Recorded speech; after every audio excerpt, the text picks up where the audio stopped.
mga Kasana All TV ay para po ito sa ating mga veteranong karpentero dyan sa Pilipinas. Dahil meron pong agency dyan na nag-hire ng mga karpentero papunta dito sa New Zealand. At kung ano yung agency na yon, makinig ka, huwag ka mag-skip, panoorin mo ang video na ito.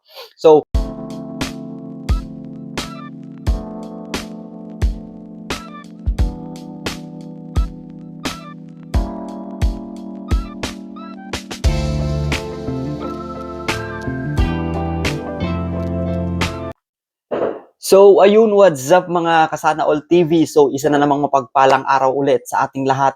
At bago ako magpatuloy, ay gusto ko muna magpasalamat.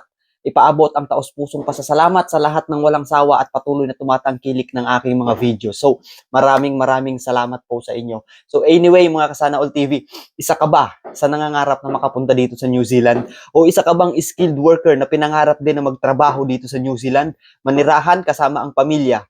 So baka para sa iyo ang mga videos na ginagawa ko dahil ang YouTube channel ko, ang Facebook page ko ay nag-upload ako ng mga ganitong videos kung saan nag-share ako ng mga job vacancies dito sa New Zealand, mga in-demand skilled workers na kailangan dito at mga job opportunities kung ano ang meron dito. At the same time, nag-share ako ng mga legit na agencies, hindi lang basta mga legit mga Kasana All dahil ito ay mga rehistrado at lisensyado ng POEA dyan sa Pilipinas. So, at the same time, nag-share din ako ng mga pwede nyong applyan online, yung kayo na mismo yung maghahanap ng employer na willing mag-sponsor ng inyong mga work visa. So, disclaimer lamang mga Kasana All TV, hindi po ako recruiter. Isa lamang po akong gabay, kaya wag po sana kayo sa akin mag-apply.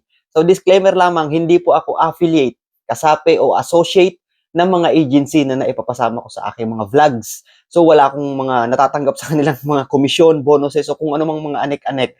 So, ginagawa ko lamang ito dahil gusto kong makatulong. Ito lang yung paraan para makatulong ako sa kapwa. Ika nga sa kasabihan, I share the blessings, spread the opportunity. So, napakasarap tumulong. So, ito lang yung paraan para makatulong ako. Ito yung nakikita kong ways para makatulong sa kapwa ko. Dahil alam ko na napakarami ng kapwa ko Pilipino na nangangarap na makapunta at makapagtrabaho din dito sa New Zealand tulad ko. So, let's get it on. So, ayun, sa video na ito, mga Kasana All TV, ay para po ito sa ating mga veteranong karpentero dyan sa Pilipinas. Dahil meron pong agency dyan na nag-hire ng mga karpentero papunta dito sa New Zealand. At kung ano yung agency na yon, makinig ka, huwag ka mag-skip, panoorin mo ang video na ito. So, ang Profile Overseas Manpower Services Incorporation po ay hiring po ng 30 na carpenters o karpentero papunta dito sa New Zealand. So, meron po siyang salary offer na 25 to 27 New Zealand dollar per hour. Kada oras po yan, mga Kasana All TV.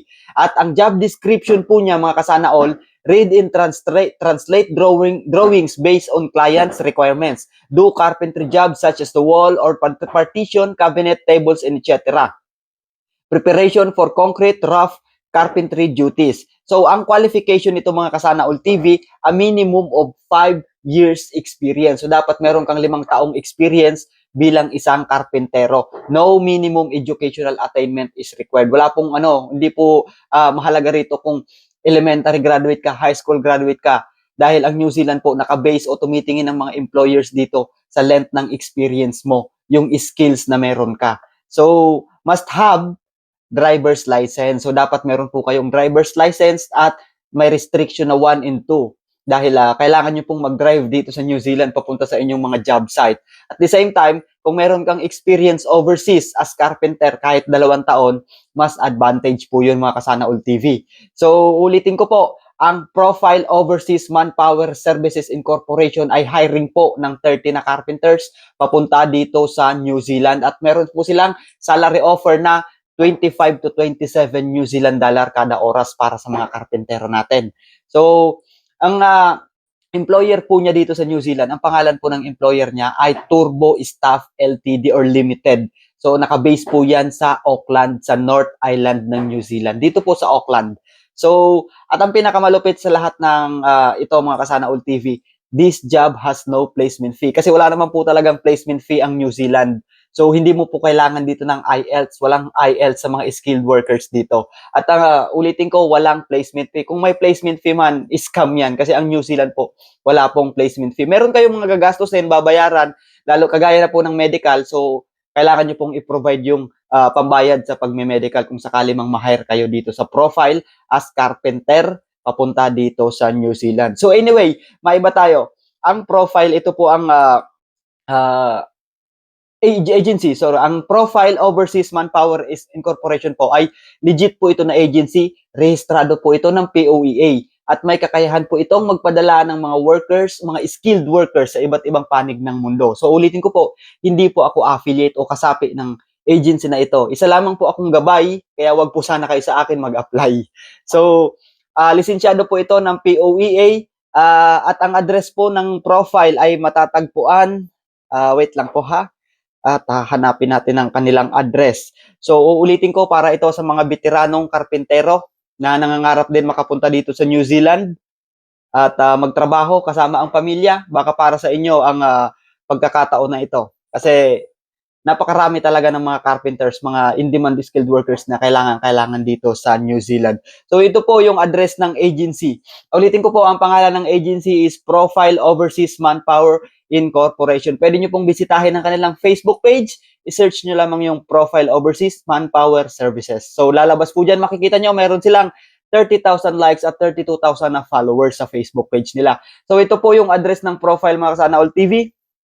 Unit 907, Cityland, Herrera Tower, VA Rufino Corner, Valero Street, Makati City, Metro Manila, Philippines. So, pwede po kayong mag-email sa kanila. Pwede kayong mag-send ng inyong mga resume or CV or application, sabayin syempre, application letter as carpenter sa kanilang email na omar@profile.manpower.com. So, ilalagay ko po yan dito sa description para sa mga malayo sa NCR, ay pwede kayong makapag-apply kahit through online. Pero kung ikaw ay malapit lang din naman sa NCR, Kasana All TV, I suggest na mag-walk-in ka kasi mas advantage kasi yung nag-walk-in kasi mai-explain sa iyo details by details yung job na a-applyan mo.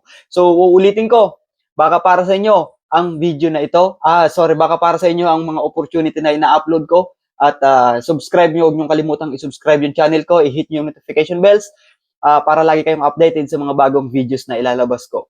So, ulitin ko po, maraming salamat. Saludo sa lahat ng mga karpintero dyan. Kita-kits tayo dito sa New Zealand. Lagi po nating tatandaan na there is no secret to success. It is always the result of preparation, hardworking, and learnings from failures. At syempre, put God at the center of everything. Kasi God knows everything. Siya lamang nakakaalam kung ano yung kapalaran ng bawat isa sa atin. Kaya kung ikaw ay yung mga desisyon na iyong gagawin, samahan mo ng aksyon. Samahan mo rin syempre ng dasal. Libre lang ang dasal, walang bayad, pero merong sukle. So, yun lamang. Maraming salamat. Sana All TV at New Zealand, proud Pinoy. Syempre, pusong Pinoy.